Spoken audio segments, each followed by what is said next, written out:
स्वदेश तथा विदेशमा रहे बसेका प्यारा नेपाली दाजुभाइ तथा दिदीबहिनीहरू, नेपाल राष्ट्रका निर्माता, नेपाली समाजका संवहनकर्ता एवं एकताको धरोहर श्री 5 बडा महाराजा धीराज पृथ्वी नारायण शाह आम नेपालीका निम्ति श्रद्धा तथा सदा स्मृतिका व्यक्तित्व भइबक्सिन्छ।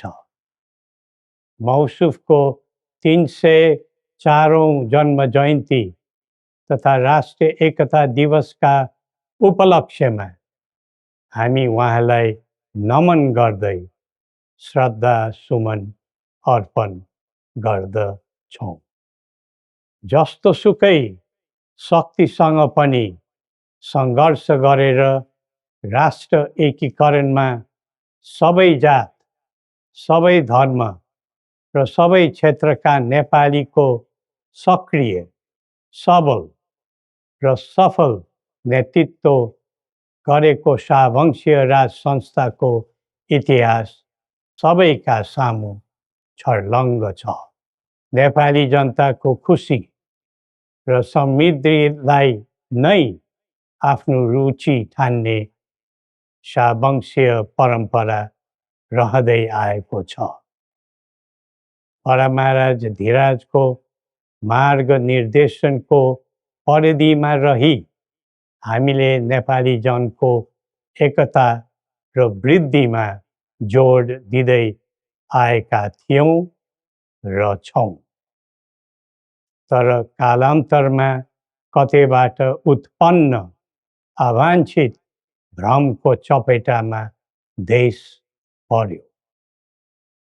झन्डै 2 दशक अघि शान्ति ल्याउँछौँ र आर्थिक प्रगतितर्फ देशलाई लैजान्छौँ र स्थायित्व दिन्छौँ भनेर सत्तामा पुगेका दलहरूको चाहना अनुसार हामीले श्री पेच र राजदण्ड जनताको नासो जनताकै सुरक्षित संरक्षणमा बुझाइ सहयोगी नियतका साथ राजकाजबाट बाहिरै रहेको सर्वविदितै छ।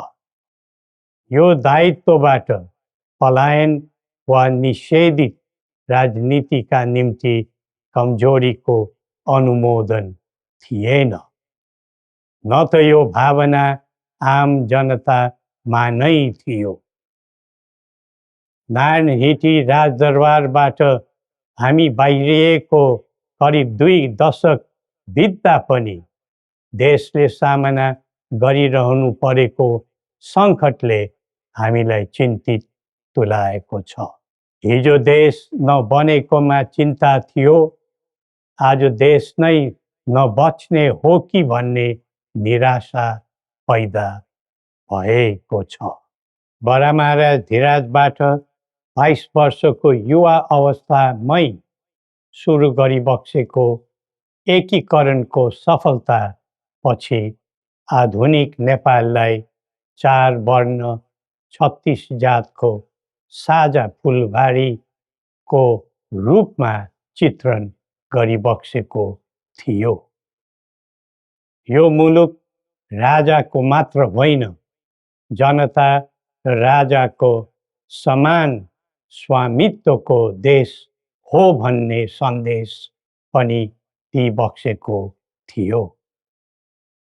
भाषण अनि जादु वा चमत्कारले यो देश बनेको होइन र बन्दैन पनि। सबै जात, धर्म र क्षेत्रका नेपालीको साझा प्रतिनिधिका रूपमा काम गरेको राज संस्था जनताले सुम्पेको जिम्मेवारीबाट विमुख हुनै सक्दैन। सबै नेपालीले यो कर्तव्यबोध गरी पृथ्वी पथमा लाग्नु पर्दछ भन्ने हाम्रो धारणा र आह्वान पनि छ। नेपाली विश्वमा जहाँ रहे पनि नेपाली मूलको भन्ने नै हुन्छ। त्यसैले राष्ट्रको प्रतिष्ठासँग नेपालीको प्रतिष्ठा पनि सँगै जोडिएको हुन्छ। मुलुक स्थायी वा अस्थायी रूपले छोड्दैमा देशसँगको सम्बन्ध तोडिन सक्दैन। देशबाट जनशक्ति पलायन हुँदै जानुले देशको भविष्यबारे निराशाको सङ्केत दिइरहेको थियो। अब पुँजी र पुँजीपतिहरू तथा कर्मवीर उद्यमीहरूको समेत पलायन हुनु थालेको छ। यो क्रमलाई तत्काल निरुत्साहित र नियन्त्रण गर्न सकिएन भने मुलुक असफलताको सङ्घारमा पुग्न सक्ने सम्भावनालाई लिएर हामी आहत भएका छौँ।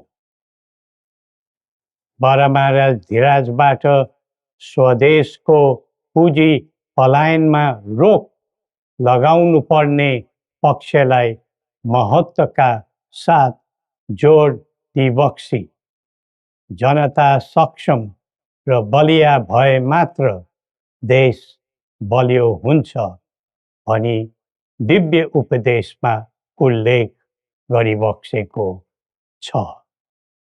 जब जब युवा पुस्ताको भावना, चाहना र आवश्यकताको सम्बोधन गरिँदैन तब तब असन्तोष पैदा हुन्छ, जसले विद्रोहको रूप पनि लिन सक्छ भन्ने सत्य नेतृत्वले हृदयङ्गम गर्नै पर्दछ। नेतृत्वले पटक पटक युवालाई प्रयोग मात्र गर्ने तर उनीहरूको आवश्यकता बुझेर काम नगर्ने प्रवृत्तिले युवामा असन्तोष जन्मेर देशमा जनधनको हानि भयो। जसरी भविष्यका कर्णधारहरूको ज्यान गयो त्यसले सबैलाई स्तब्ध बनाएको छ। युवाहरूमा भ्रष्टाचारप्रति असहिष्णुता र आइटी प्रतिस्पर्धामा अग्रताको जोस देखिनु उज्जवल भविष्यको सङ्केत हुन्। तर उन्नतिको गन्तव्यमा राजनीति चुक्यो भने अल्छीको सपना मात्र बन्न जान्छ। स्वचालित व्यक्तिले राष्ट्रको हित खोज्दै जान्छ, परिचालित व्यक्तिले अर्काको मित खोज्दै हिँड्छ। राष्ट्रिय सहमति बिना निकास खोज्नु समय खेर फाल्नु मात्र हो। समुन्नतिको यात्रामा सबै मिलेर अघि बढौँ। नेपालको संवेदनशील अवस्था र बदलिँदो भू-राजनीतिक परिस्थितिलाई बुझ्न नसक्दा हामी मित्र राष्ट्रहरूको विश्वास र भरोसा गुमाउने अवस्थामा पुगेका छौँ। असन्तुलित बन्दै गइरहेको परराष्ट्र नीति र व्यवहारले राष्ट्रिय हितमा गम्भीर असर पुगिरहेको समयमा दिव्य उपदेश र बौद्धिक दृष्टिकोणहरूको महत्त्व अझ बढ्दै गएको छ। कतिपय देशले स्वार्थको लागि कुनै न कुनै सुरक्षा कवच खोज्दैछन्। हाम्रो देशको सही छहारी शान्तिको कवच हुनै पर्दछ।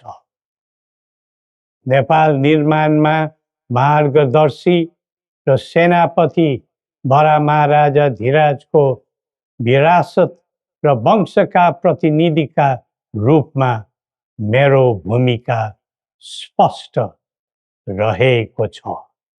पृथ्वी पथले वकालत गरेको राष्ट्रिय स्वतन्त्रता सबै तहका भ्रष्टाचारलाई दण्डनीय अपराध मान्ने र कसैप्रति घाहा नराख्ने शान्ति क्षेत्र नेपाल नै हाम्रा अभिष्ट र माग चित्र हुन्।